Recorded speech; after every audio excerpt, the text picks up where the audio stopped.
I want to end by telling you one story I shared a few weeks ago to the staff in our church.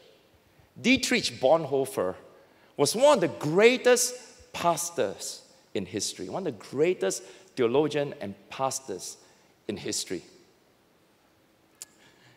He lived in a time of Nazi Germany. And as a pastor, he cannot accept the regime of Hitler. So he resisted the Nazi leadership.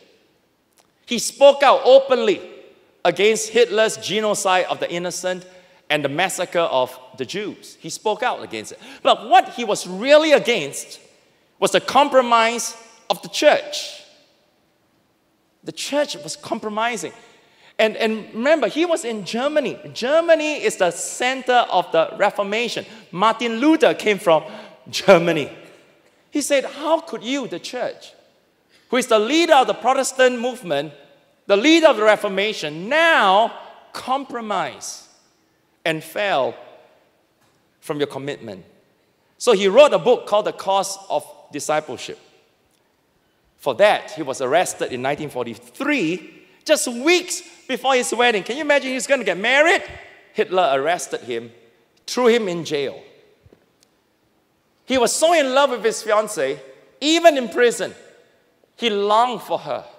He missed her, wrote her love letters, and she longed for him.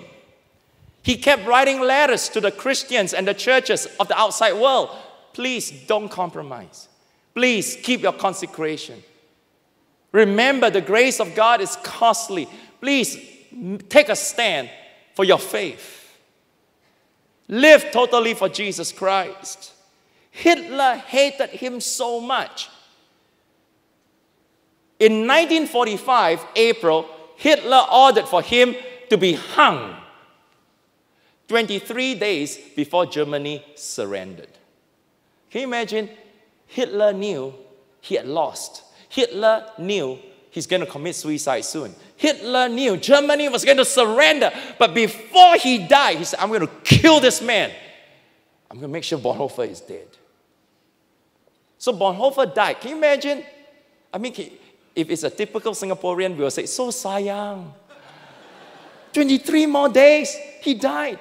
But after he died, his critics, you know how they say? So stupid. I mean, why must he be so rigid? Just give in. You know, can't he just compromise a bit? Give in a little bit, recant.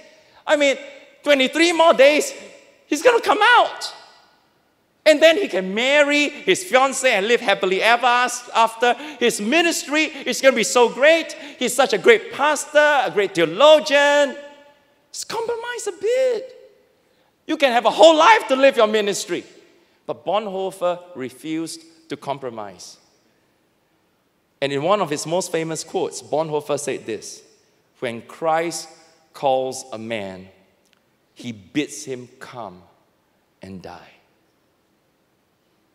When Jesus Christ calls a man or a woman, he bids him or her to come and die. You see, Dietrich Bonhoeffer understood what true worship is. Worship is a heart fully given in love to Jesus Christ.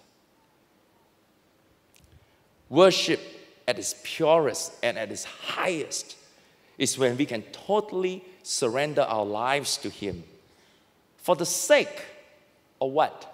Love and obedience. Jesus, out of love, even if it means to suffer for you, even if it means to be misunderstood, even if it means to obey the call, I give my life in sweet abandon, total surrender. I give my life to you. Can you do that, church? Can we be true worshipers who truly live for Jesus Christ with no strings attached?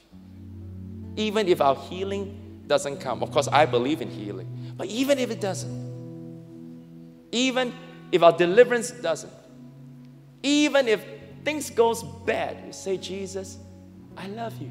It doesn't matter. I surrender my life 100% for you. How many of you this morning want to live for Jesus and want to be true worshipers for Christ? Lift up your hands out of this room. Why don't we just all stand out on our feet today?